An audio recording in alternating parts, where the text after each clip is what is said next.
Thanks for joining me today as we work our way through John chapter 13. And today we look at what way are we leaning? And that's going to pick us up at John chapter 13, verse 21, where it says of Jesus, after saying these things, Jesus was troubled in his spirit and testified, truly, truly, I say to you, one of you will betray me.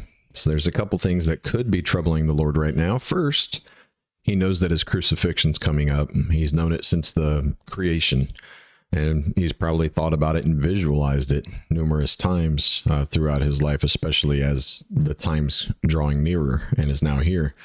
But also, he knows that one of his closest companions, Judas, is about to betray him and seal his own fate, having never put his trust in him, being so close to the King of Glory and never putting his trust in him.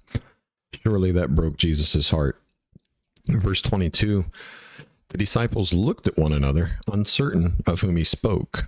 One of his disciples, whom Jesus loved, was reclining at table at Jesus' side. So Simon Peter motioned to him to ask Jesus of whom he was speaking. So that disciple, leaning back against Jesus, said to him, Lord, who is it? Jesus answered, it is he to whom I will give this morsel of bread when I have dipped it. So when he had dipped the morsel, he gave it to Judas, the son of Simon Iscariot. So when they're having this meal, when they would eat reclining. As it mentions multiple times, they recline at the table. And by reclining, it means they're more or less leaning on their left sides. You know, most people are right-handed. They're going to be leaning on their left side so they can still eat and drink. So they're reclining on their left sides. John would be at the right hand of Jesus because he was leaning against him. So Jesus would have been reclining towards Judas, who he gave the bread to. But Judas would have been reclining away from Jesus. And this picture is loaded with meaning if we can see it, and we can question ourselves. Are we leaning towards Jesus or away from him? Verse 27 says, then after Judas, had taken the morsel, Satan entered into him. And Jesus said to him, what you are going to do quickly. No one at the table knew why he said this to him. Some thought that because Judas had the money bag, Jesus was telling him to buy whatever we need for the feast, or that he should give something to the poor.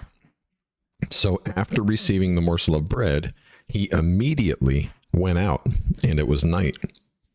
We find that it wasn't a demon or something similar that entered Judas, but it was Satan himself. And this is to whom Satan was who Jesus commanded to get up and go and do quickly. And immediately he went out. So even clothed in human flesh, the Lord of glory will be obeyed even by Satan. Some people claim that Judas might have ended up being like any of the other disciples if he had been given a chance.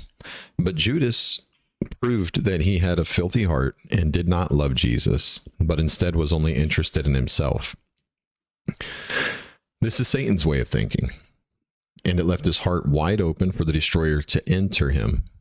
And this is very similar to what happened with Pharaoh, hardening his own heart to the point that God allowed it and continued and caused it to remain hardened so that his glory can be revealed through it. He did it by striking Egypt with plagues back then, and now he's allowing it to bring about salvation to the world through the shedding of his own blood on the cross. So the question remains for us, which way are we leaning? Do we follow the path of Pharaoh and Judas and lean away from the Lord in our own pride and selfishness, or do we follow the path of John and lead towards Jesus in humility and thankfulness and love? And we all have to make our own decision while we can, because if we harden our own hearts too far or for too long, he may let us die in our pride and selfishness like Judas and like Pharaoh before him.